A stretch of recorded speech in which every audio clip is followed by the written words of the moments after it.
né? De forma escatológica, Melhorou. como o senhor vê o livro de Apocalipse? Ótima pergunta. Veja só, doutor Gelson,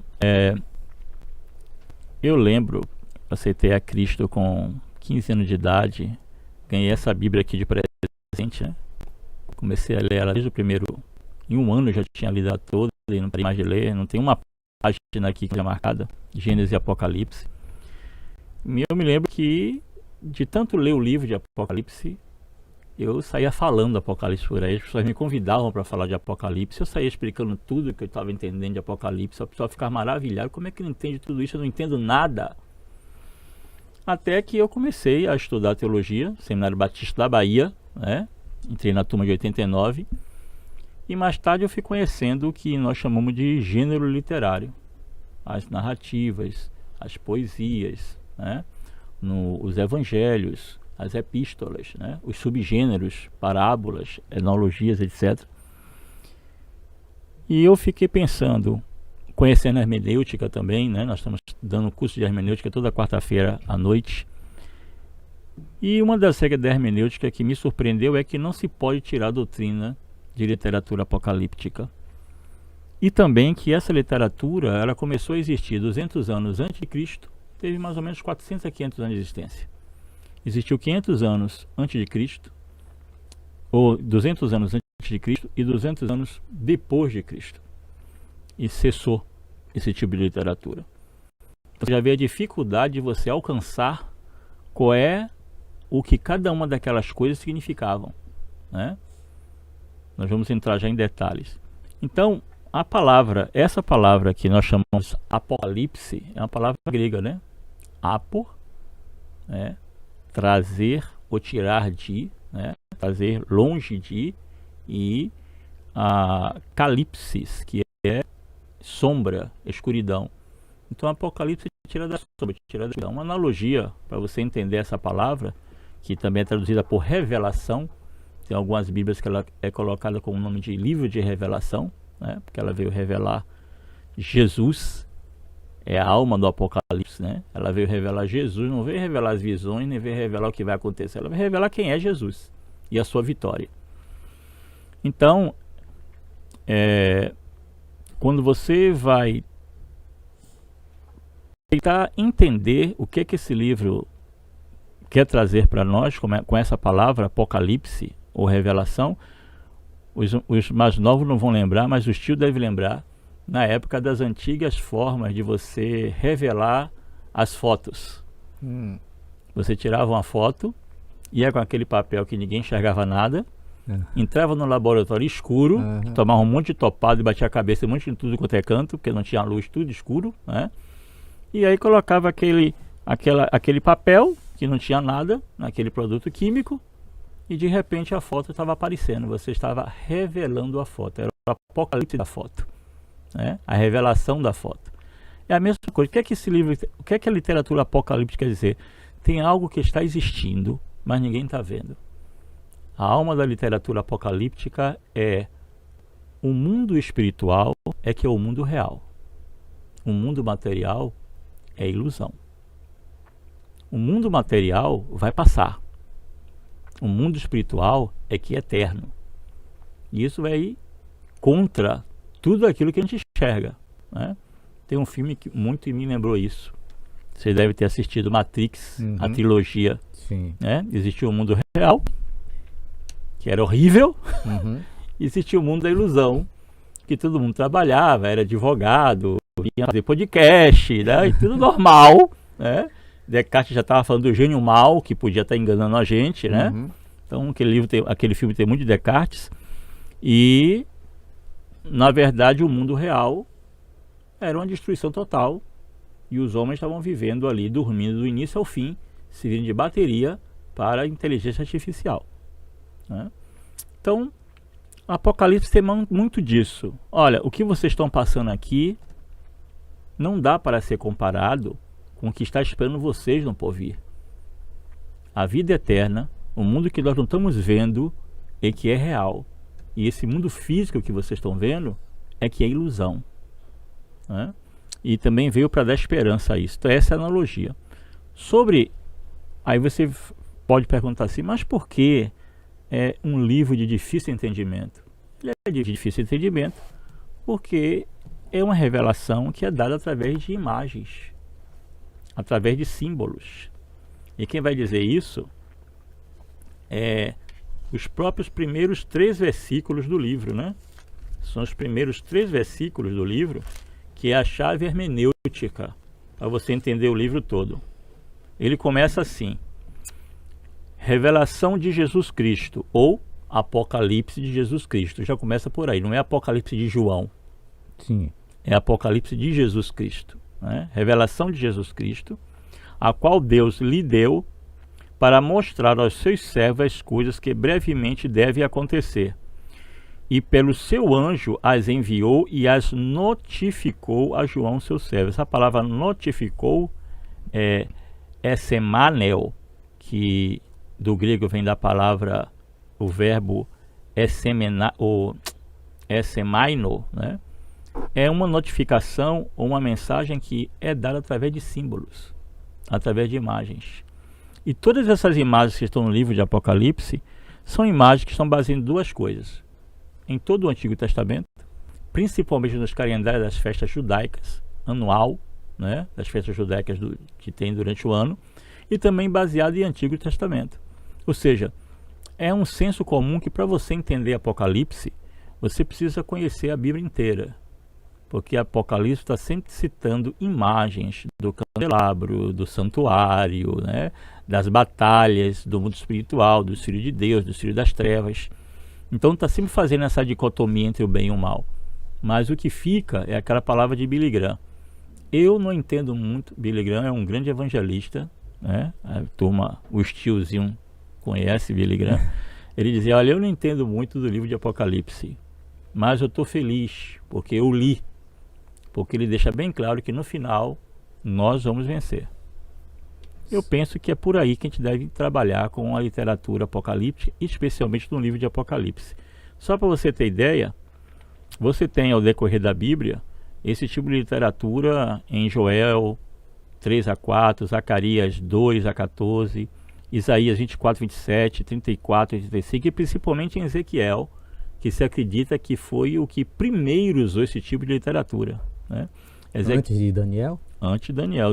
É porque Daniel, existe uma coisa no Antigo Testamento que muitas pessoas talvez não saibam, enquanto que quando foi fechar o cânon do Novo Testamento, é importante que o autor tenha sido um apóstolo ou um apostolizado, no caso Lucas e Marcos. Um apostolizado estava ali bem junto dos apóstolos.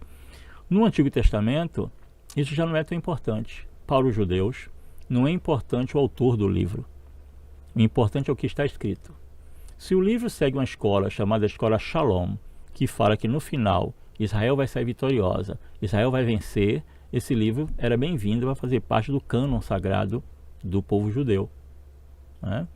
Então Ezequiel está ali, é um profeta, né, que está ali vivendo sobre pleno império babilônico, e ele está dando aquelas visões apocalípticas de que Deus não abandonou Israel, que ainda que aparente que Israel tenha ido para o cativeiro e Deus tenha desistido dele, Deus não desistiu.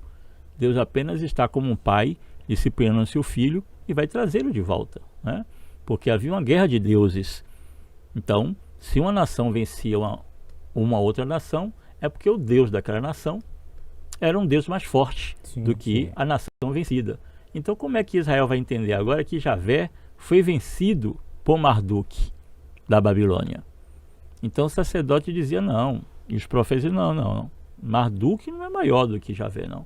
Javé nos entregou aqui porque nós não obedecemos a Torá, nós não obedecemos as suas leis, mas daqui a 70 anos ele vai nos levar de volta com a lição. E realmente o cativeiro babilônico curou Israel, porque Israel foi para o cativeiro por 2 motivos: opressão social e idolatria, né?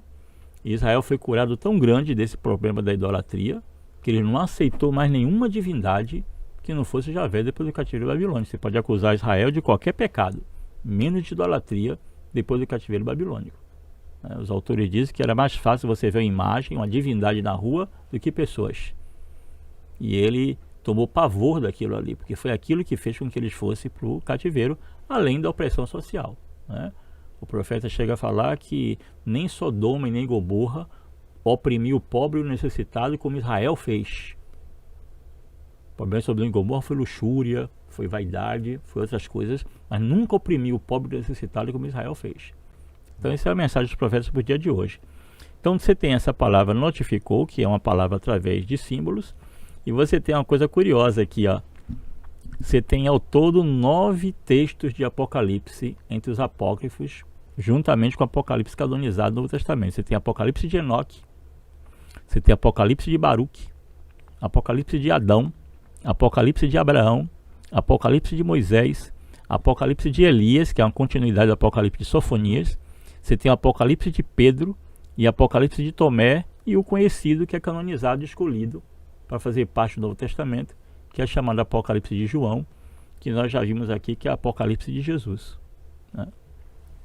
Não sei se a primeira resposta já foi dada.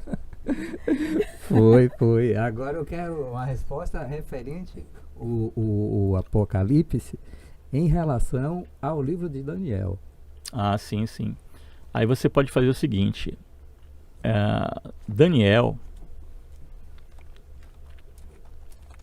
é o conhecido e famoso Apocalipse do Antigo Testamento, né? Quando você vai ver Daniel capítulo 2, ele é claro, quando o rei está tendo aquele sonho, Sim. e ele vai interpretar, ele já começa dizendo que o primeiro elemento da estátua era o próprio rei. Então Daniel capítulo 2, ele vai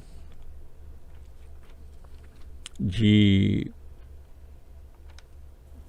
Babilônia até Roma, falando de 4 impérios, né?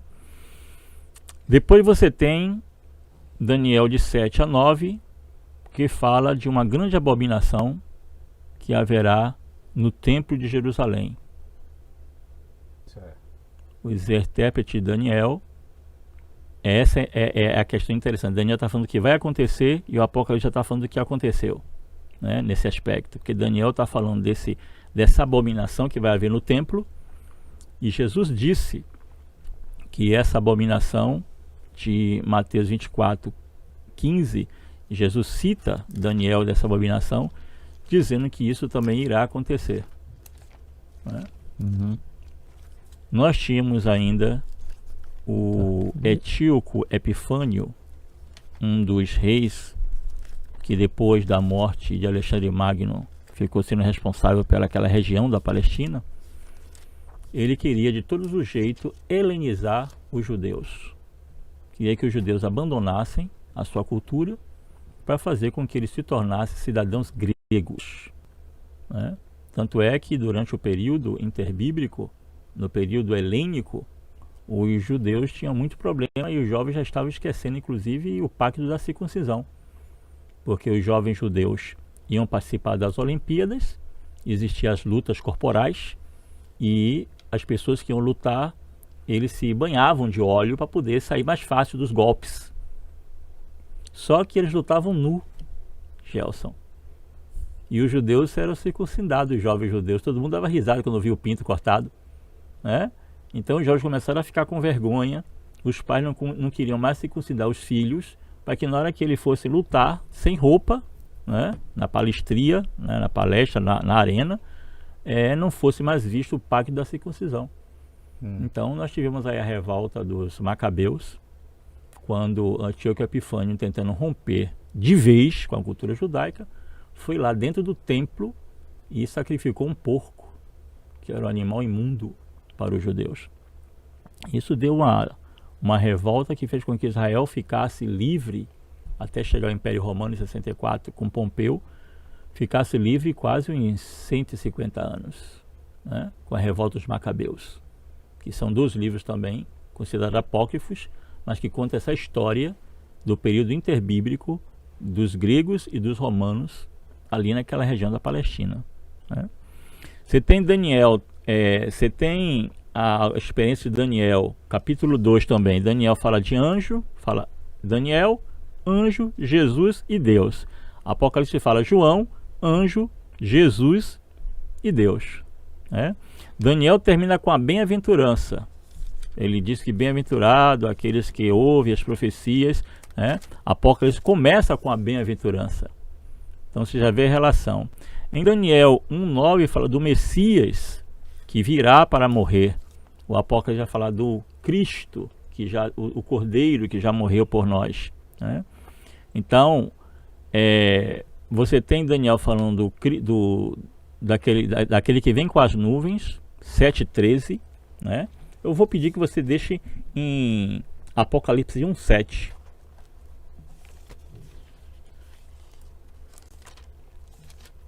A minha curiosidade está sendo em cima de Enoque, viu? Depois eu quero a explicação sobre Enoque. Vamos chegar lá. Você quer que leia Apocalipse 1:7? Deixa eu ver aqui o Daniel 7:13, que diz assim: eu estava olhando nas minhas visões da noite. Daniel escreveu os sonhos dele, né, que chama de visões da noite. E eis que vinha nas nuvens do céu um como o filho do homem, né? Esse texto está escrito em aramaico. É uma coisa também interessante do texto de Daniel, né? O texto de Daniel tem 3 línguas: hebraico, grego e aramaico. Ou seja, o cara estava assistindo o programa do Luciano Huck, aí foi tomar um cafezinho, jantar, esqueceu o que eu estava escrevendo, começou a escrever em aramaico. Depois do Fantástico, ele não pegou no sono, né? E antes de entrar altas horas, vamos dizer assim, que eu não sei se ainda está passando, né? Ele esqueceu o que eu estava escrevendo e começou a escrever em grego. Então foi aquilo que eu te falei. Você tem 3 textos de tempos diferentes, mas com o mesmo nome. Por quê? Porque para a cultura judaica não interessa quem escreveu. Interessa se o que está escrito bate com a escola Shalom da vitória de Israel no final, né? E tem que fazer essa diferença entre Antigo e Novo Testamento. Então o que Baradash aqui em árabe, em aramaico, que em hebraico seria Kiben Ish, como o filho do homem, se dirigisse a um ancião de dias e o fizeram chegar até ele. Então ele está falando aqui: eis que vinha nas nuvens o filho do homem. Ele está vendo Deus Filho. Apocalipse 1:7 diz o quê? Eis que ele vem com as nuvens e todo olho verá, até mesmo aqueles que o transpassaram. Mesma coisa de Daniel, né? Daniel 9, versículo 2, eu vou ver aqui. E você abre Apocalipse 1:9, por favor.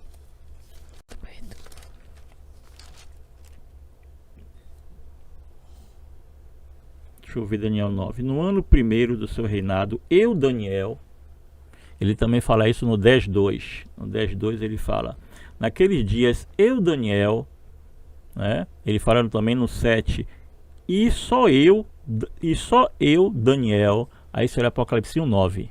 Eu, João, irmão e companheiro de vocês. E João repete isso em Apocalipse 21:2. Ele repete isso em 22:8. Eu, João. De onde João tirou isso? De Daniel. Porque a forma de escrever é a mesma. A forma já é a mensagem. Entendeu? Se ele já tinha dito quem está escrevendo a ele, para que ele tem que dizer eu, João? Porque essa é a forma de escrever a literatura apocalíptica. Como é que os profetas diziam que eles estavam recebendo uma mensagem do Senhor, né? Assim diz o Senhor. Mas ele não podia começar de outra forma? Não. Todo profeta que vai falar Ko Amar Adonai. Aí você já sabe que aquele ali vai começar a literatura profética. Antes de entrar então em Enoque, certo? Uma coisa está mexendo aqui na minha cabeça, né? Só para fechar aqui essa relação. Em Daniel 10:9, diz que Daniel caiu e o anjo foi lá e deu energia para ele voltar. Em Apocalipse 22:8 e 9, João também caiu e o anjo foi lá, deu força para ele voltar. Então você vê a relação entre Daniel e João. Estão escrevendo praticamente sobre a mesma coisa. Pode falar. A visão que Apocalipse se passa é que João, né, na ilha de Pátimos, né, teve aquela visão do que iria acontecer nos tempos finais. Então tem a questão da trombeta, a questão do sino, dos selos, né, e a questão e o sino também, né? Então cada um faz cada um não. A interpretação sobre isso é que João, ele vê da terra e como vê do céu, Sim. certo? Tem visões da terra e tem visões do céu. E- Essa dicotomia sempre tem. Certo. Então, mas pelo que eu entendi aí, né, o senhor chega à conclusão de que não tem essa dicotomia Em relação a quê? em relação a João? Sobre o céu e terra? Não, sobre aquela visão de céu e terra. João vê algo acontecendo na terra, como João vê algo, a mesma coisa, né, no mesmo intervalo, vendo da terra, ou do céu. Bom, as visões de João, registradas aqui no texto de Apocalipse, ele vai precisar de, primeira coisa, de uma chave, nós chamamos de chave hermenêutica. Eu preciso dar uma olhadinha, por exemplo, no objeto desse livro, antes de tudo, porque eu preciso olhar muito mais quem é revelado no livro do que para os detalhes. Os detalhes eu vou ter que fazer um trabalho prolongado que talvez leve décadas, mas não pode ser baseado em adivinhação, porque o sentido, a interpretação é uma só. Não pode ter 2 sentidos, 3 sentidos, 4 sentidos, como muita gente quer dizer que tem, né? A interpretação é apenas uma. O que é que o autor quis dizer? Isso, desde quando foi combatido a escola de Alexandria de interpretação, nos primeiros séculos da era cristã, né? Com Orígenes, com Plotano, que vai falar a questão de que a Bíblia precisa ser vista de uma forma alegórica, porque não conseguia entender as questões históricas, né? Não. Lutero, Calvino, os grandes reformadores, né? Eles vão dizer que temos que olhar a Bíblia assim: o que é histórico é histórico, o que é analógico é analógico, o que é etiológico, né? E o que é simbólico também é simbólico. Nós temos que saber disso, mas a interpretação tem que ser uma só. O que João quis passar quando ele deu essas visões? Aí você pegou a interpretação, o lá e então, agora você faz o aqui e agora como você quiser. Ou seja, você primeiro captou a mensagem, que é uma interpretação só, mas as aplicações podem ser diversas, mas baseado na interpretação. O que não podemos fazer de Apocalipse é, por exemplo, eu assisti um padre falando no YouTube que a mulher que está sobre 12 montanhas no Apocalipse é a Igreja Católica. Certo? João está falando de Roma. A mulher em Apocalipse é o Império Romano, né? E Roma realmente está construída em cima de 7 montanhas. Ele estava falando uma linguagem que estava todo mundo ali entendendo o que ele estava falando. Eu, é que quase 1800 ou 2000 anos atrás, não vou entender nada. Como eu falei ainda há pouco, né? Esses meninos de gangue que ficam escrevendo em prédios aí, em Salvador, em todos os lugares, se você não faz parte daquele meio, você não está entendendo aquelas letras que eles escrevem ali. Fica sendo símbolos, fica sendo desenho. Mas quem faz parte do meio sabe ler tudo aquilo ali que estão escrevendo, que as gangues escrevem, né? Então Apocalipse é uma linguagem para oprimidos, feita de uma forma proposital, para que o opressor não entenda. Se o apóstolo Paulo tivesse escrito em literatura apocalíptica, ele não tinha morrido degolado em 68. Mas ele não fez isso. Ele escreveu uma narrativa, uma epístola nas cartas de Romanos, e essa cópia caiu na mão de Nero.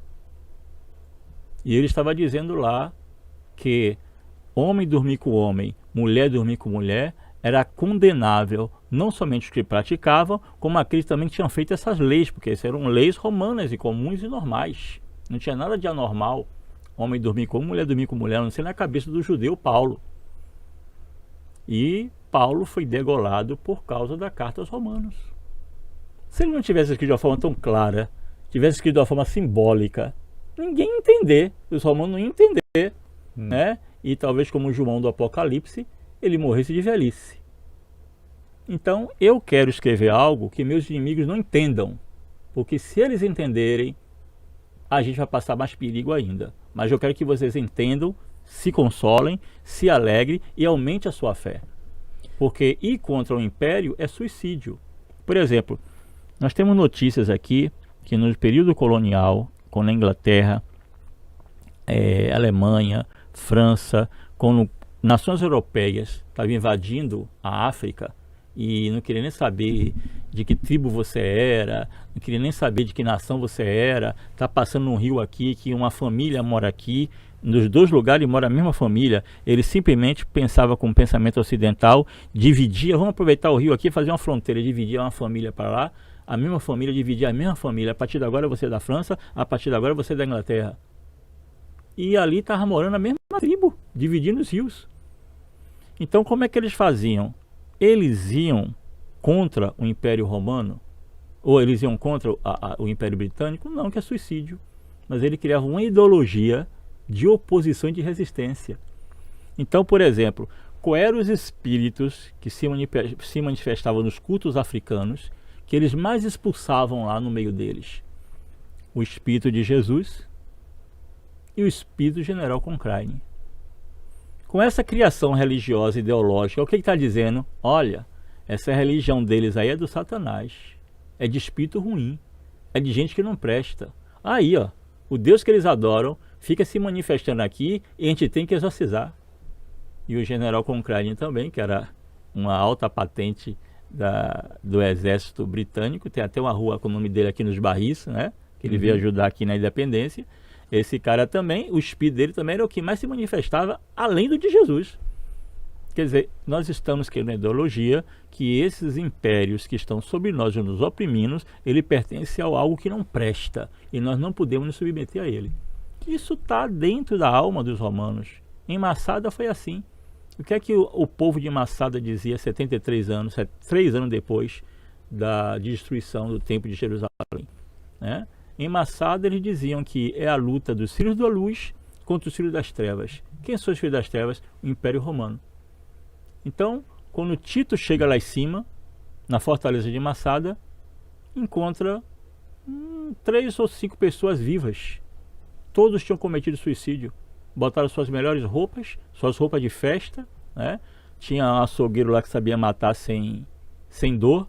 Não vou falar aqui para não dar ideia do ódio, né? E todos cometeram suicídio. Tito disse, isso aqui é uma vergonha, isso aqui não é uma batalha, isso aqui é uma vergonha para nós. E o império, eles preferiram morrer do que serem entregues na mão do cativeiro babilônico. Isso que os africanos fizeram com os colonizadores, você vê na Bíblia. Jesus encontra um cidadão endemoniado e pergunta a ele, como é o seu nome? A resposta é, nós somos legião. Quem é que usava legiões? O Império Romano. Então observa só a construção da ideologia de que o opressor é diabólico, né? Então como é o seu nome? Legião, porque nós somos muito. Então todo mundo está entendendo, trata-se de estar relacionado com o Império Romano, que é ele que usa legiões. Aí ele diz assim, olha, a gente não quer sair daqui, os romanos não queriam sair dali, queriam ficar dominando a área. Mas o Messias veio para expulsar e libertar Israel. Aquele homem é o símbolo da nação inteira. Jesus liberta, mas ele fala assim, olha, deixa a gente ter para os porcos. Porcos para os judeus é bicho limpo ou imundo? Imundo. Judeu não come porco, muçulmano não come porco. Aí Jesus autorizou que eles fossem, saiu do corpo de um palestino, saiu do corpo de um israelita, que precisou ser liberto, mas foi para o corpo que eles deveriam ir, para o corpo de porcos. Mas o que é que acontece com aqueles porcos? Todos se jogaram de espinhadeiro. Qual é a mensagem ali ideológica? Olha, nem os porcos querem ser oprimidos por vocês, romanos. Imagine nós que somos o povo eleito de Deus. Já tem umas 3 semanas, né? Desde quando nós conversamos isso com o pastor Fábio Borges, né? É que tô devorando o livro de Apocalipse. Tá bom. Eu gostava muito de Apocalipse, depois desisti porque estudei muito Gog e Magog e terminei ficando grog. Aí o senhor fala, o pastor Fábio também falou isso, né? Que para você entender Apocalipse, você tem que estudar Daniel, né? Aí o senhor vem e fala, olha, você precisa estudar Apocalipse, Daniel e Enoque. Por que Enoque? Veja só, Enoque, ele faz parte da primeira literatura apocalíptica de que se tem notícia na história. Aí eu separei aqui 2 textos de Enoque, que é o capítulo 51, do versículo 1 ou 3 versículos só. Só para os menos avisados, Enoque não consta na nossa Bíblia, né? Sim, Cristã. sim. E não consta também nos cânones judaicos, porque ele foi escrito em aramaico, né? Lembrando, deixando claro que ele não entrou no cânon cristão porque tinha mais anjos do que devia. O Concílio de Laodiceia disse que só tinha que ter 3 anjos no máximo na Bíblia. Enoque tem mais de 30. Esse foi o motivo de ter sido retirado. E no cânon judaico, ele não entrou porque só podia entrar no cânon se o livro fosse feito em Terra Santa. Ele foi, mas teria que ter escrito em língua hebraica, que era a língua santa. E Enoque todo foi escrito em aramaico, né? Esse foi o pré-requisito, né? É igual o pré-requisito dos 4 evangelhos. Tinha 10. Por que precisou colocar só 4? Porque a terra era quadrada. A terra tinha canto. Então era um evangelho para cada canto da terra. Se naquela época soubesse, no século IV, que a terra era ovoide, redonda, ovoide, talvez botasse mais evangelhos, né? Mas esse foi o pré-requisito do conhecimento dos bispos da época. Bota o evangelho para cada canto da terra. Nós hoje sabemos que a terra não tem canto, né? Então, naqueles dias, a terra devorará aquilo que não pode reter. Lembra alguma coisa? E da mesma forma o mundo inferior dará de volta o que recebeu. E o inferno e a sepultura restituirá a sua culpa. Ele colherá dentro deles os justos e os santos, pois está próximo o dia da sua libertação. Naqueles dias, o eleito sentar-se-á sobre o seu trono, e da sua boca emanarão todos os segredos da sabedoria e do conselho, pois isso lhe é outorgado pelo Senhor dos Espíritos, que também o exalta.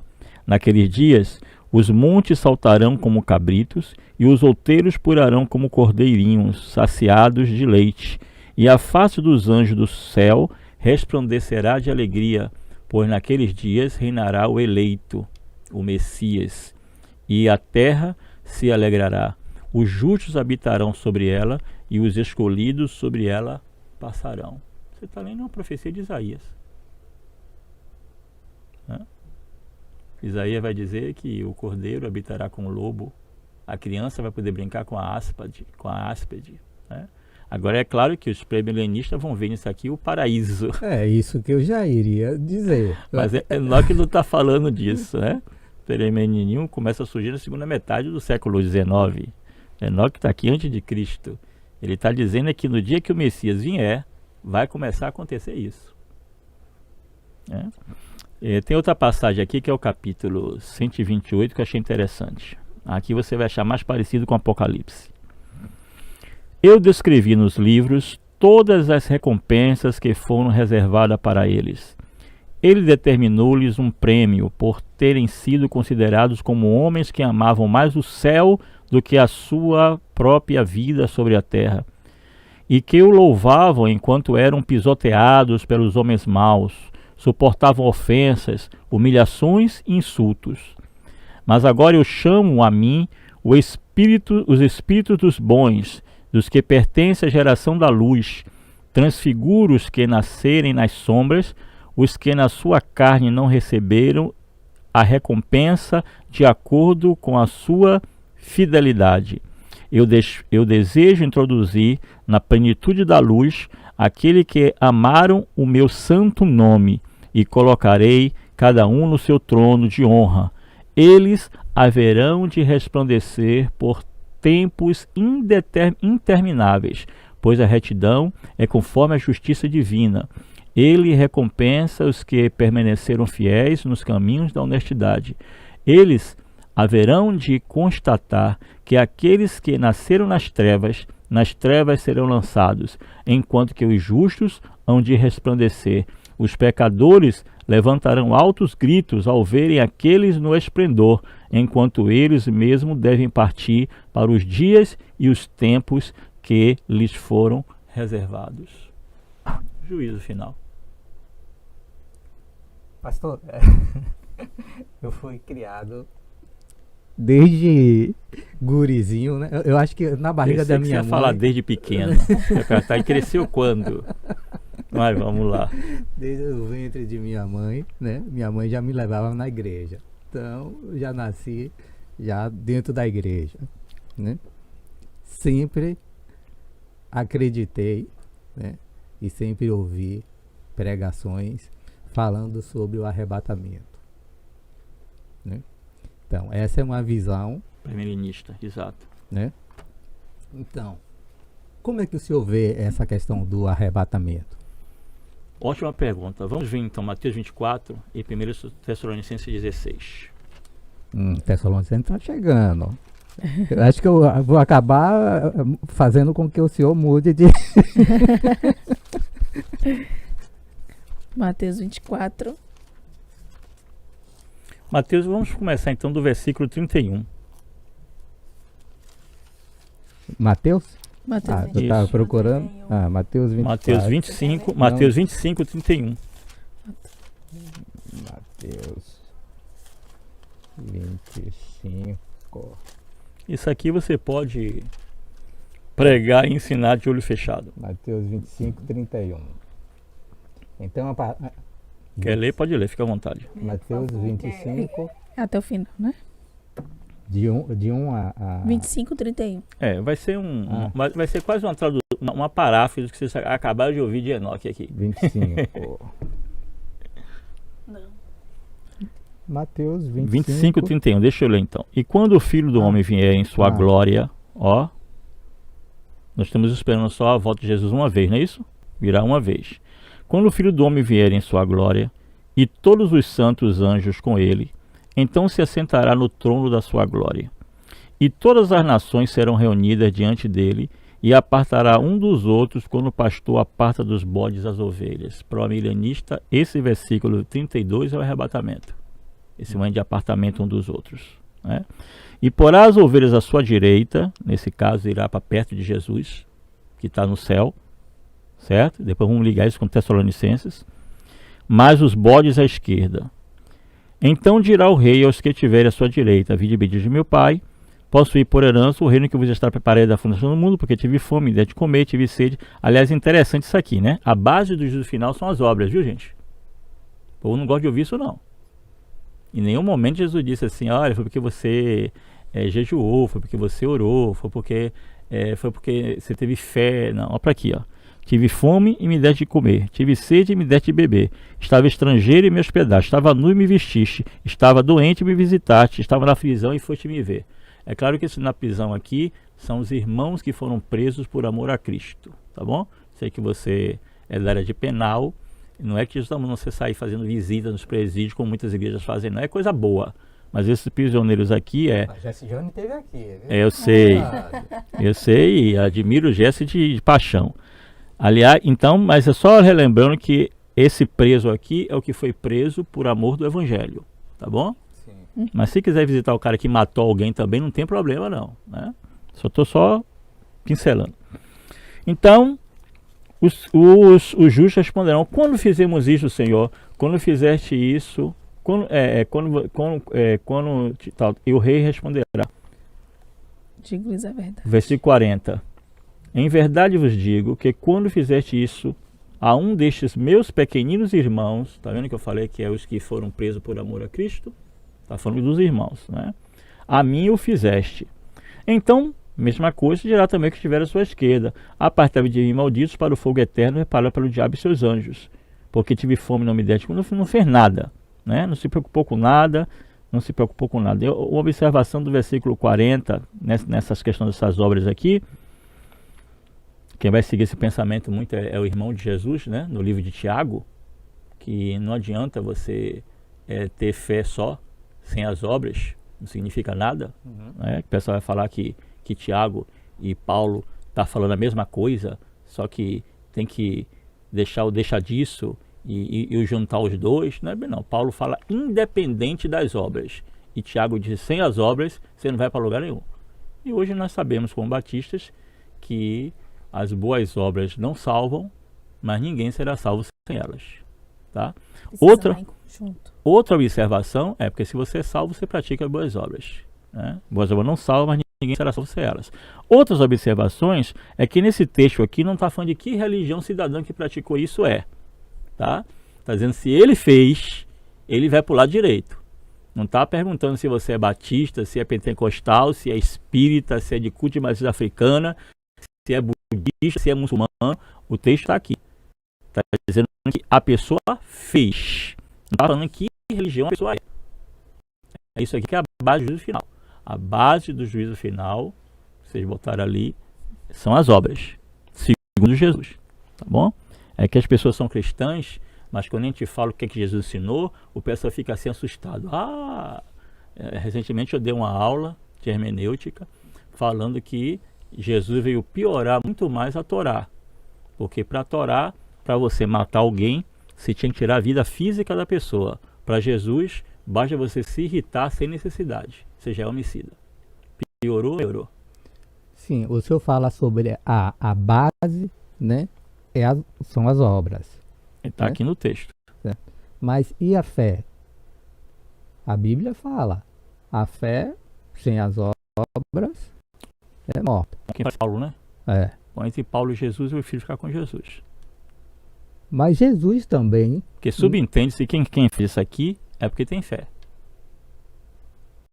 Pelo que eu entendi, tem que ter a fé e as obras. Porque que se não tem as obras, não tem a fé. A fé do Novo Testamento é uma fé, além de ser uma fé coletiva, né, é uma fé prática. Jesus não está prestando atenção, ou melhor, Deus não está prestando atenção no que você fala. Deus está prestando atenção no que você faz. Um homem tinha 2 filhos. Chegou para o primeiro e disse, filho, vai trabalhar na minha seara. E disse, eu vou, meu pai. E não vai. E não foi. E o outro disse, eu não vou, porque eu estou retado, eu não vou. Não vou. Mas depois foi. E aí ele pergunta, qual dos dois, ó, o verbo, você que é advogado gosta disso, né? Olha o verbo, o núcleo do verbo. Olha o verbo.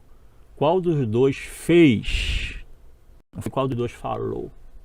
Foi qual dos dois fez a vontade de meu pai. Aquele que disse que não ia. Né? Então, Deus não está pensando o que você fala. Ele está de olho no que você faz. O que você faz passa por cima daquilo que você fala. Né? Porque Deus também vai entender porque você falou. Mas o que você fez pesa mais do que as palavras. O que se pratica é mais do que as palavras. Jesus falou isso em vários lugares. Né? Se alguém me ama, guardará a minha palavra. Meu Pai amará. Então, guardar a palavra, praticar a palavra, está acima de tudo. Então, essa fé é uma fé tanto prática, como também é uma fé coletiva.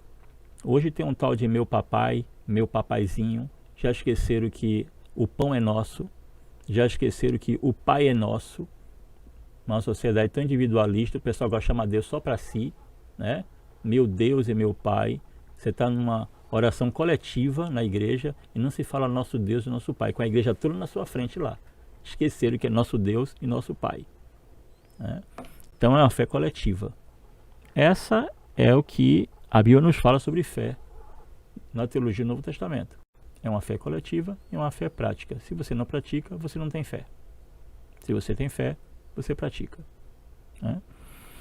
Então, continuando aqui, arrebatamento. Sendo estrangeiro, tal, então eles diziam, Senhor, quando te vimos assim Então responderá: em verdade vos digo que quando um destes pequeninos não fizeste a mim. Irão estes para o tormento eterno, mas o justo para a vida eterna. Sem ponto. A gente vai lá para Tessalonicenses 4. Primeira, né? Eu sei que você gosta desse versículo. 4. 1 Tessalonicenses.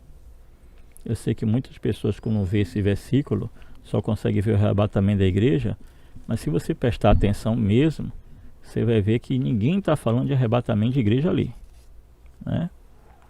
A partir do versículo 16, não é isso? Eu vou pedir que Marília mantenha a sua Bíblia em Mateus 24 e 31, onde nós acabamos de ler, né? Então, olha, não quero, porém, irmãos, que sejais ignorantes acerca dos que já dormem, para que não vos entristeçais como demais, que não tem o quê? Esperança. Então, toda palavra sobre o futuro e vitória de Jesus e seus seguidores é uma palavra de esperança, para nos deixar felizes diante das tribulações. Porque se cremos que Jesus morreu e ressuscitou, assim também aos que em Jesus dormem, Deus os tornará a trazer com eles. Então a morte não é o fim. Lembra que a mensagem apocalíptica é: o mundo real é o mundo espiritual. O mundo físico é ilusório. Certo? Quando Abraão ou quando foram conversar com Jesus, Moisés e Elias no Monte Tabor da Transfiguração, Jesus deixou bem claro que eles estavam vivos, né? Quando perguntaram a Jesus, os saduceus que não acreditavam na ressurreição dos mortos, perguntando pela lei do levirato, que era uma lei que existia na época, hoje não existe não, viu, doutor Gerson? Mas a lei era assim: você é meu irmão, se eu morresse, você teria a obrigação de casar com a minha irmã e dar filhos nela, certo? Porque há toda uma questão social por trás disso. Era o filho, não existia aposentadoria, o filho era aposentadoria, era o filho que ia sustentar os pais quando ele envelhecesse, né? O honrarás pai e mãe que Moisés está falando é isso, não é bom dia, boa tarde, sim senhor, não, honrar é sustentar com dignidade, né? Então, toda essa preocupação. Então o texto fala assim: os que em Jesus dorme, Deus os tornará a trazer com ele. Digo-vos, pois, isso pela palavra do Senhor, diz Paulo, que nós, o que ficarmos vivos para a vinda do Senhor, para o quê? Para a vinda do Senhor. Não está falando de outro momento de arrebatamento.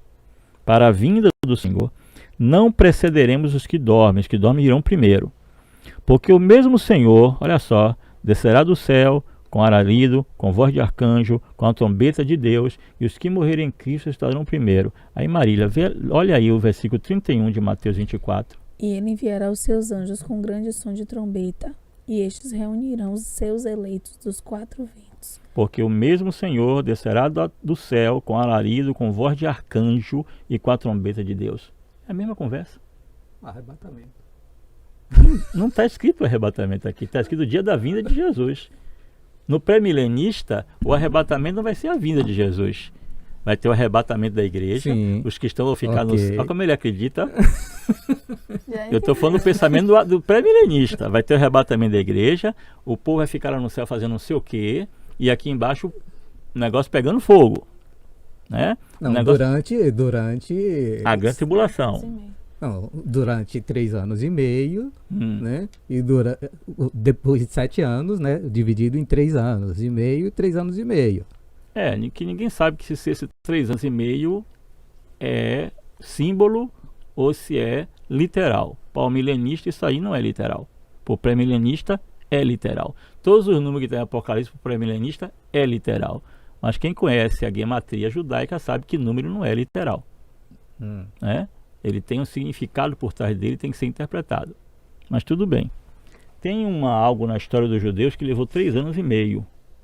Tem alguma coisa a ver, que esse número ficou sendo um número de tribulação por causa desse fato histórico que aconteceu na época do Ptolomeu, no Ptolomeu Filadélfio não, Ptolomeu Filadélfio que mandou traduzir a Bíblia para o grego. Foi na época do Etíoco Epifânio, que houve um cerco de 3 anos e meio, que o povo passou fome, morreu de fome, foi uma tragédia, e 3 anos e meio então, a partir daí, passou a ser utilizado sempre como símbolo de profunda tribulação. Então esses 3 anos e meio aparece de novo em Apocalipse. porque já tinham essa história lá. Apocalipse não traz nada de novo. Ela está falando de histórias que aconteceram e que podem acontecer novamente no futuro. E vai acontecer várias vezes, que você vai ver Apocalipse acontecendo em vários momentos da história. Mas quem pega Apocalipse para tentar adivinhar profecias, vai ficar sempre escorregando na casca de banana. Porque esse não é o objetivo do livro, né? O objetivo do livro é dar esperança e dizer que, por mais que pareça tudo perdido, no final você vai vencer. Isso vai acontecer? Eu creio que sim.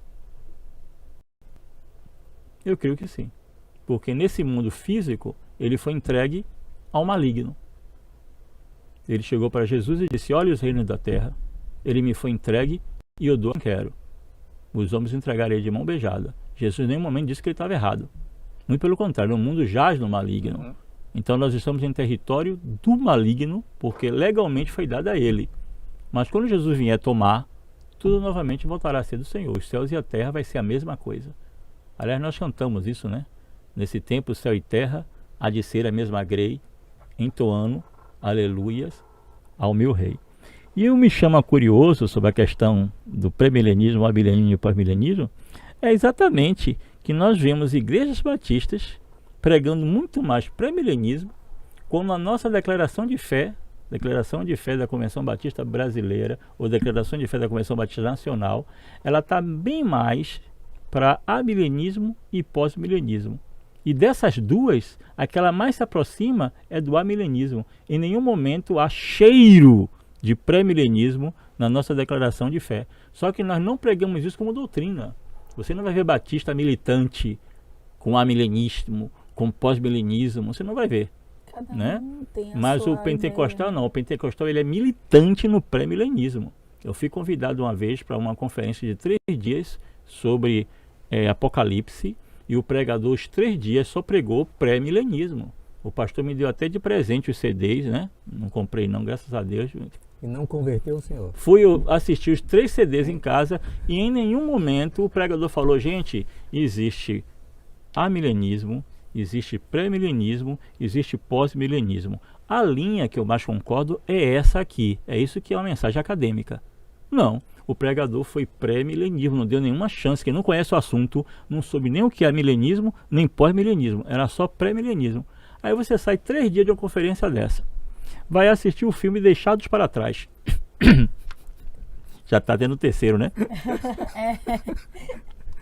Pastor, para lhe ser sincera, eu não Né? conhecia essas outras vertentes. Pra Eu só você ter conhecia ideia. o pré. O pré. Vim conhecer estudando para poder a gente fazer você esse ter podcast. Você tem ideia. Não conhecia. É porque nós batistas, nós não pregamos isso como doutrina. Mas você chega na igreja pentecostal, isso é pregado como doutrina. Ou você acredita nisso aqui, ou você é herege. Na verdade, Na verdade, quando eu era criança, Lá em Barbacena? lá em Barbacena, os pastores pregavam muito sobre o livro de Apocalipse. É tanto que eu já contei aqui que eu saía da igreja tremendo, né? Tremendo. Hoje a gente ouve bem menos pregações referente ao livro de Apocalipse. Talvez até para evitar toda essa discussão, né, acerca do milênio, né? Quando é que ele vai ser? do né? pré ou do pós, né? Né? Porque é uma discussão, é igual a essa questão do calvinismo e arminiano. Né? Nunca vão chegar a um consenso, Sim, sim. né? Porque já tem, quantos anos discutindo isso, Não, e a própria Bíblia né? dá espaço para os dois, né? Dá espaço por Você dois. está do lado de fora, venha e escolha. Aí você escolhe. Quando você entra, você olha para trás, está outra placa no muro lá. Não foi você que me escolheu, mas eu que te escolhi. Uhum. Né? Aí você lê o livro de Apocalipse no 21, no capítulo 20 e no 21, é todo voltado para essa questão de Cristo voltar antes do milênio. Né?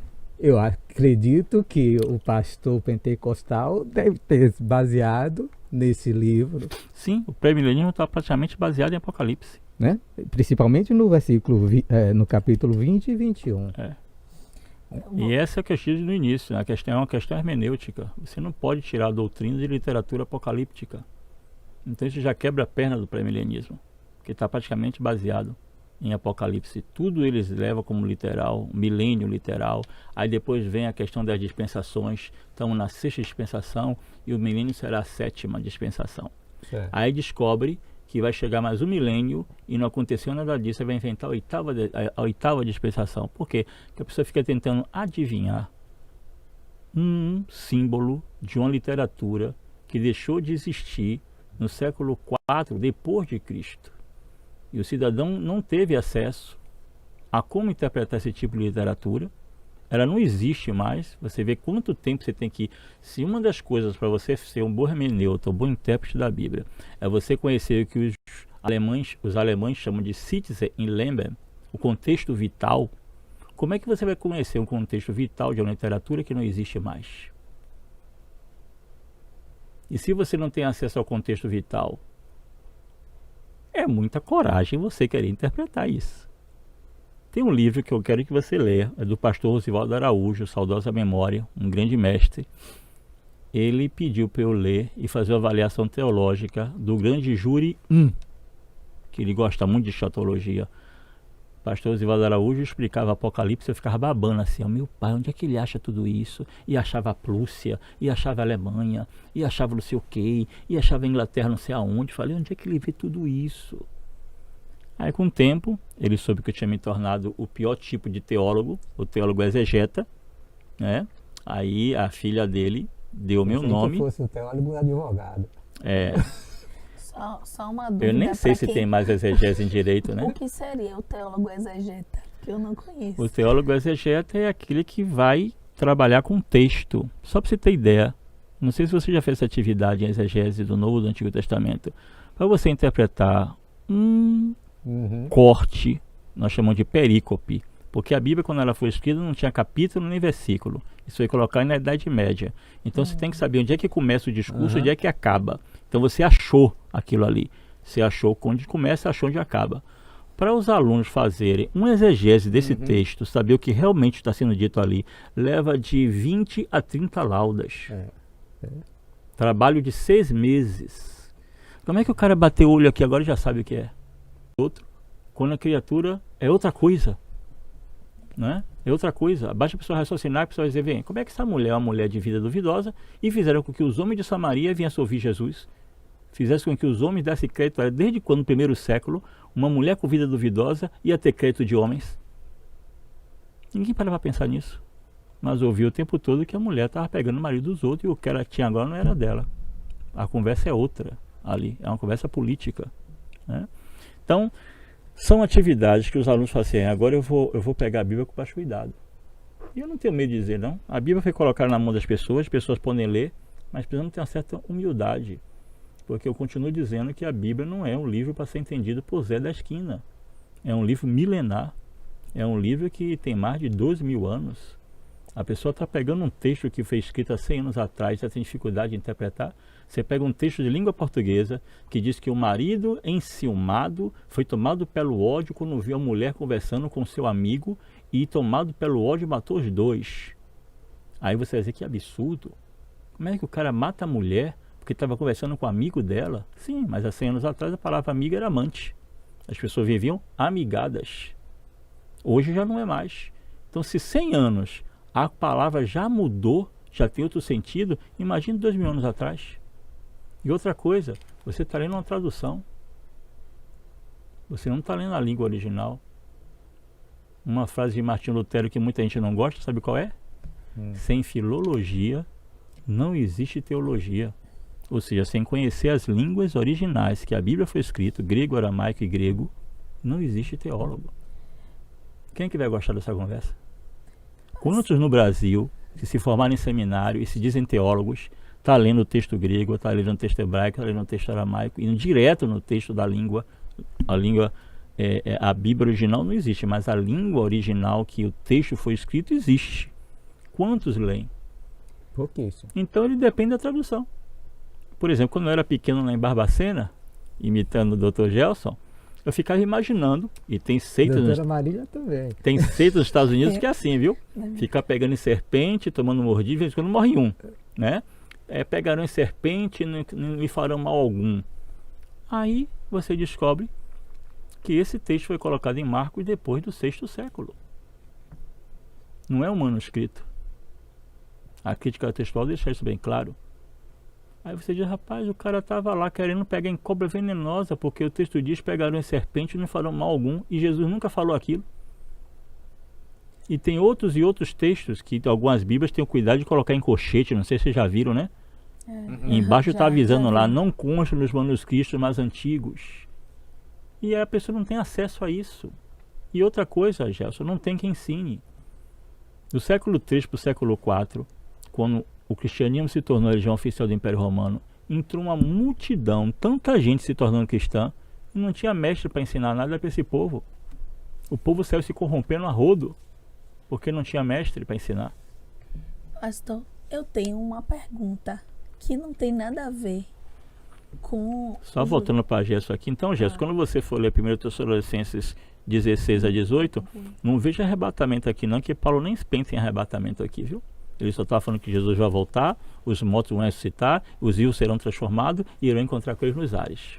Mais nada. O resto é o pré-milenista que fica fazendo exegese, porque exegese é tirar o que está no texto, ex é colocar. Então o pré-milenista coloca aqui o arrebatamento, mas Paulo não está falando disso não. Paulo está falando que na vida de Jesus, Tessalonicenses 4, 13 a 18, ele vai chegar, os anjos vão tocar a trombeta, como Marília lê em Mateus, e os mortos em Cristo irão para perto dele primeiro, depois dos mortos os vivos serão transformados e irão encontrar com Jesus nos ares, né? Depois nós, os que ficarmos vivos, ó, seremos arrebatados, você que gosta de arrebatamento, ó, seremos arrebatados juntamente com ele nas nuvens a encontrar o Senhor nos ares, e assim estaremos para sempre com o Senhor. Portanto, consolai-vos uns aos outros com essas palavras. No dia da vinda de Jesus, é o versículo 17, que tem a palavra arrebatamento. Vai ser o dia do arrebatamento. O resto é o pré-milenista que coloca aqui. Isso conforme a escatologia. É conforme o texto aqui. A milenismo. É conforme o texto. Você tem mais alguma pergunta sobre juízo final e Ele está arrebatamento? preocupado se ele vai ser arrebatado ou não. Por quê? É porque eu vou fazer uma outra pergunta que não tem nada, vai fugir um pouco, que vai Não, depois falar a gente volta. Vai. Isso é muito assunto. Não, eu tenho só mais uma pergunta, mas tudo bem. Vai.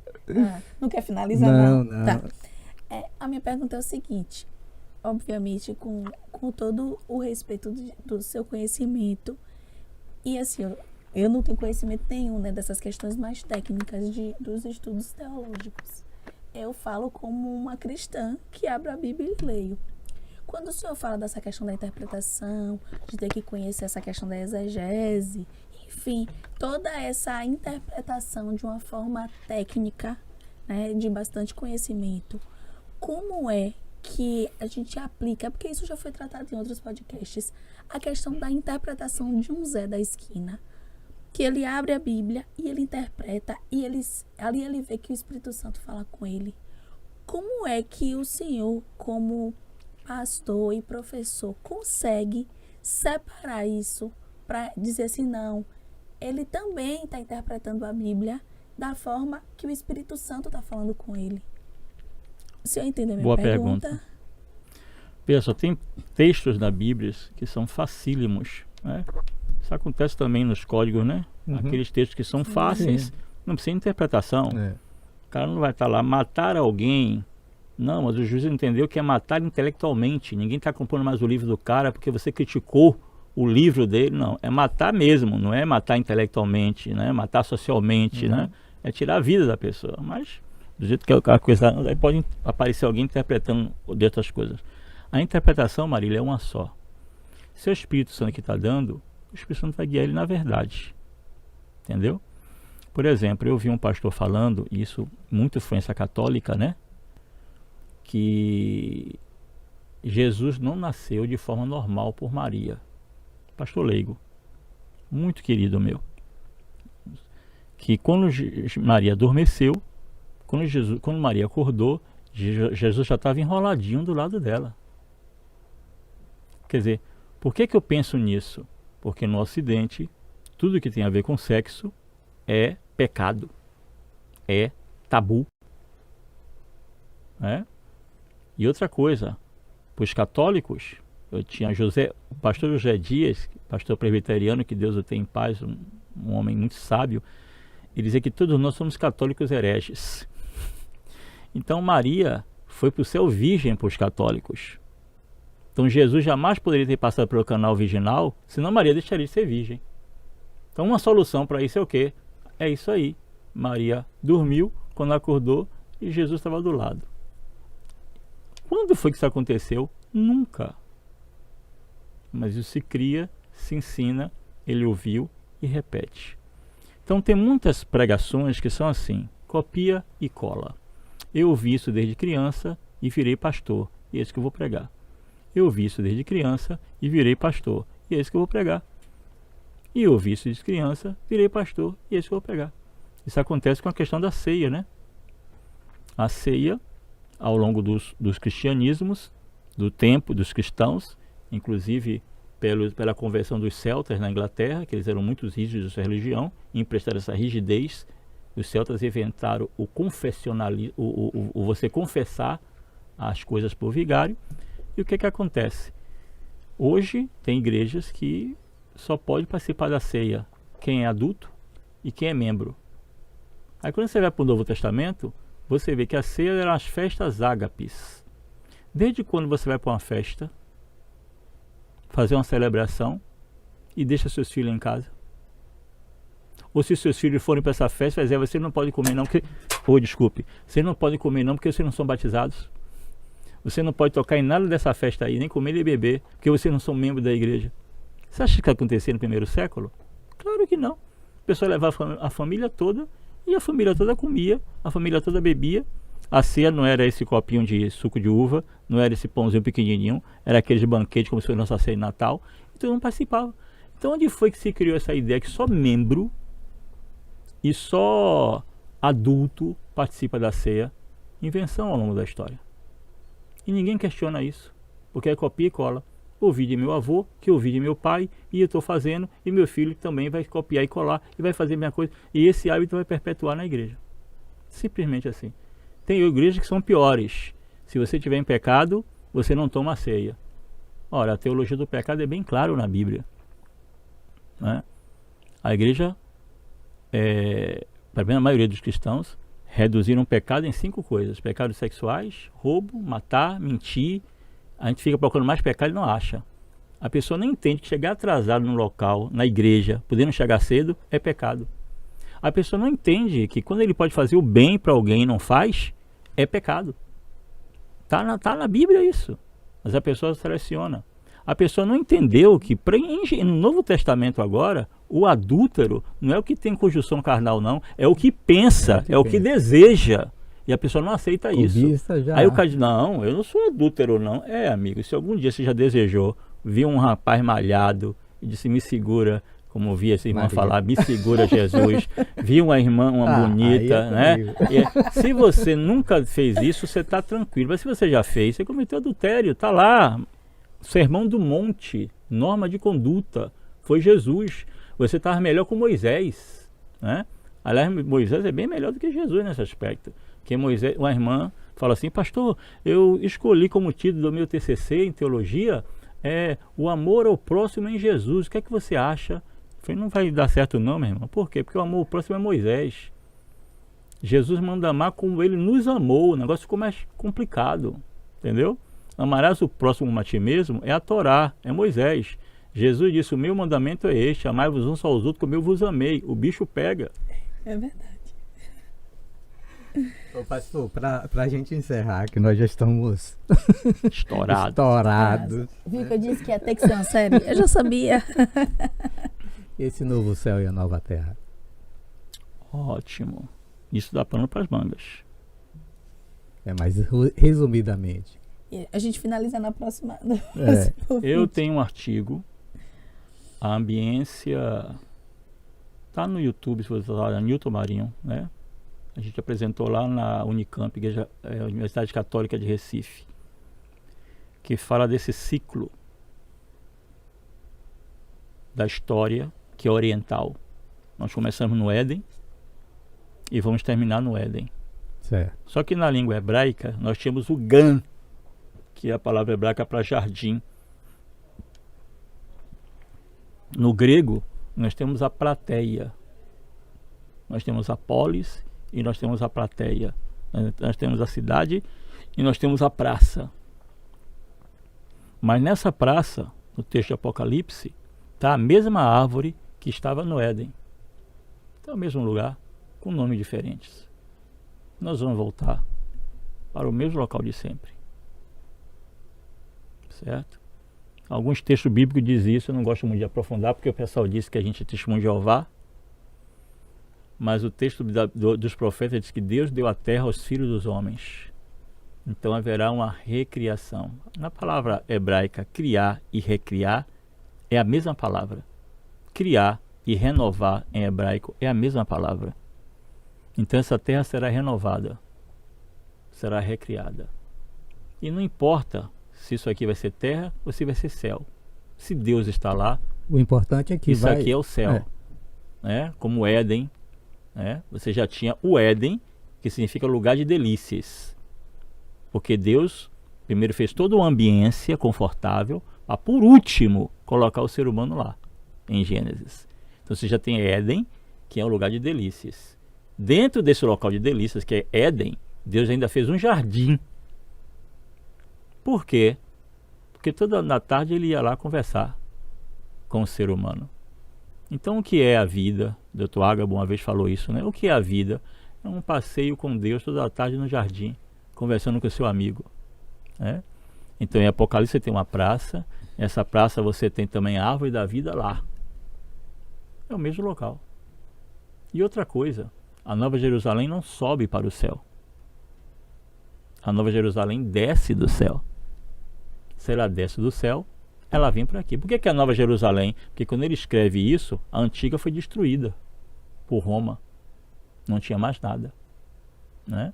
E algumas décadas mais na frente, em 185, com a revolta de Bar Kokhba, os judeus seriam proibidos de pisar em Roma. Porque eles achavam que Bar Kokhba é uma palavra, um nome árabe, significa filho da estrela, dizendo que ele era o Messias. Só que depois ele morre lutando contra os romanos. E os judeus têm assim, né? Se você é herói, você é herói. Se você pisou na bola, não presta mais. Então, de Messias, ele virou Bar Kokhba, o mentiroso. É? Então, não era o Messias também. Mas, quando eles perdem aquela batalha, em 135 d.C., os judeus são proibidos de pisar em Roma, ou em pisar na Palestina. O nome daquilo ali vira Judeia Capita ou Palestina, terra dos filisteus. Filistina ou Pilistina, terra dos filisteus, que o nome de hoje é Palestina. Mas eles foram proibidos de pisar ali. Certo? Então, diante de tanta coisa, nós vamos vencer. Israel vai se dar bem. Todas as profecias dizem que Israel vai se dar bem. E só está piorando as coisas para o nosso lado. Nem na nossa terra nós estamos mais. Aí tem que ter literatura apocalíptica. Calma. A profecia vai se cumprir. Não deu certo porque ainda não chegou no final. Mas quando chegar no final, vai dar tudo certo. E essa é a esperança de quem lê o livro de Apocalipse. O Israel até hoje está esperando a sua restauração. E nós, os filhos de Deus, segundo Paulo, o apóstolo Paulo, não só os homens, mas toda a criação, está esperando uma renovação de tudo. Mas a gente vai para o céu ou vai aqui na terra? Vem cá, e se essa terra for restaurada, não vai ser um paraíso? Paraíso e céu não são sinônimos? Nós não cantamos em nossas canções, neste tempo, céu e terra, hão de ser a mesma grei, entoando aleluias ao meu rei? Se vai ter tudo uma coisa só, por que você está preocupado se vai para o céu ou se vai para a terra? O que a gente tem que se preocupar agora é com quem nós estamos viajando e se nós estamos em Cristo. Porque se nós estivermos em Cristo, não se preocupe com a viagem. O destino já está garantido. Aonde ele estiver, nós também estaremos. Com certeza. Essa é a esperança do livro de Apocalipse. Como diria o nosso sábio Billy Graham, eu não entendo muita coisa. Né? Então, só para terminar, Gelson, só a gente falar aqui de uma coisa interessante, que o livro de Apocalipse, ele tem assim uma estrutura que os hermeneutas chamam de estrutura quiásticas. Todas as literaturas, mas principalmente esse Apocalipse aqui tem essa estrutura quiástica. O que é isso? São círculos que vão se encontrando assim, as partes externas se comunicam entre si e as antipartes penúltima vão se comunicando entre si até chegar no meio. Então, só exemplo disso para nós encerrarmos, eu vou pedir que Marília abra Apocalipse capítulo 1 e Zelson abra Apocalipse capítulo 22. Qual versículo? 1. Posso ler? Pode ler. Revelação de Jesus Cristo, que Deus lhe deu para mostrar aos seus servos o que em breve há de acontecer. 22:6. Disse-me ainda, essas palavras são fiéis e verdadeiras. O Senhor, o Deus dos espíritos dos profetas, enviou seu anjo para mostrar aos seus servos as coisas que em breve vão acontecer. Mostrar aos seus servos coisas que em breve vão acontecer. Mostrar aos seus servos coisas que em breve acontecer. Enviou seu anjo. 1:3. E você vai ler 22:16. Feliz aquele que lê as palavras desta profecia, e felizes aqueles que ouvem e guardam o que nela está escrito, porque o tempo está próximo. Então, falou de guardar, falou de profecia e falou de tempo. 1:16. 1:16? Ou, desculpe, 22:16. Eu, Jesus, enviei o meu anjo para vos testificar essas coisas das igrejas. Eu sou a raiz e a geração de Davi, a brilhante estrela da manhã. Veja agora o versículo 6. Disse-me ainda, essas palavras são fiéis e verdadeiras. O Senhor, o Deus dos espíritos dos profetas, enviou seu anjo para mostrar aos seus servos as coisas que em breve irão acontecer. Bom, mesma coisa, versículo 7.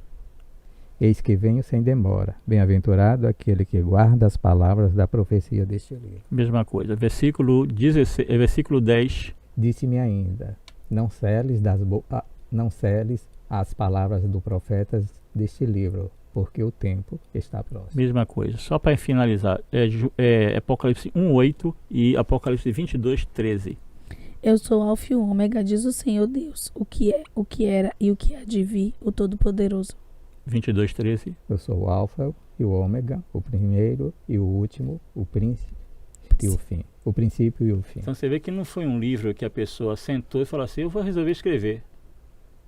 Foi obedecido toda uma técnica, toda uma forma, toda uma linguagem e até a estrutura dele, né? Este aqui vai combinar com esse aqui vai combinar com esse aqui, até chegar no centro. E qual é o centro de Apocalipse? Jesus. E eu não queria terminar sem falar dessa primeira parte do versículo 1, que ele vai dizer assim, e da parte de Jesus Cristo, que é a fiel testemunha, o primogênito dos mortos, o príncipe dos reis da terra, aquele que nos ama e com seu sangue nos lavou de todo o pecado. Ou seja, este livro, ele veio deixar bem claro para nós quem Jesus é. E que ele já venceu e aos olhos humanos um dia vencerá. Todo olho verá, até aqueles que o transpassaram. Essa é a mensagem de Apocalipse, né? Não tem como você conhecer a mensagem, interpretar a mensagem e não ficar com o coração cheio de esperança, por mais tribulação que você passe, por mais dificuldade que você passe. No final você vence, porque o Apocalipse está dizendo que no final vencerá Jesus e seus seguidores. Muito obrigado. Nós que agradecemos, né? Essa aula. Eu saí do seminário, mas o pastor não saiu da minha vida. Pois é. Vou falar como minha avó disse. Não importa, o importante é eu ir com Jesus. Não Tá importa qual é certíssima. a forma, qual é, se é dispensacionalismo, se é habilismo. Não importa, eu quero ir. Eu Esse quero que estar importa. lá, o nome escrito no livro da vida. Eu não quero saber muita coisa, não. Eu só quero ir. Com Jesus. Pastor, muito obrigado, certo? O senhor tem sido uma pessoa muito importante na minha vida, né? Desde a gente se conheceu no seminário, né? Mas, né, sempre estamos envolvidos em algumas coisas. Eu tive na igreja do senhor, né? O senhor já agora entrando na área do direito, pena que eu já estou indo embora. Tá indo embora, queria deixar um legado para mim aí, né? Né? Mas muito obrigado, certo? E eu gostaria que o senhor encerrasse com uma oração. Amém. Nosso Pai Celestial, Deus bendito, Deus eterno e Pai de nosso Senhor e Salvador Jesus Cristo, queremos louvar o Teu nome, Senhor, e engrandecê-lo, porque o Senhor nos deu a Tua palavra de uma forma gramatical e escrita, lembrando de um servo Teu, Santo Agostinho, que dizia que o Senhor só escrevia um único livro, que é o livro da vida. Mas como os seres humanos foram incapazes de entender esse livro, então o Senhor ordenou que se escrevesse outro livro para explicar a vida aos seres humanos. E o nome desse livro é a Bíblia Sagrada. Que nós venhamos aprender cada dia como interpretá-la com fé, com a ajuda do Teu Espírito Santo. E ainda que tenhamos toda a dificuldade possível, venhamos depender unicamente do Teu Espírito e das ferramentas que temos para ser usados por Ele, para que a Tua palavra seja ensinada e a Tua justiça corra como um rio em todos os lugares que nós estejamos. Amém. Nós agradecemos em nome de Jesus. Amém. Amém.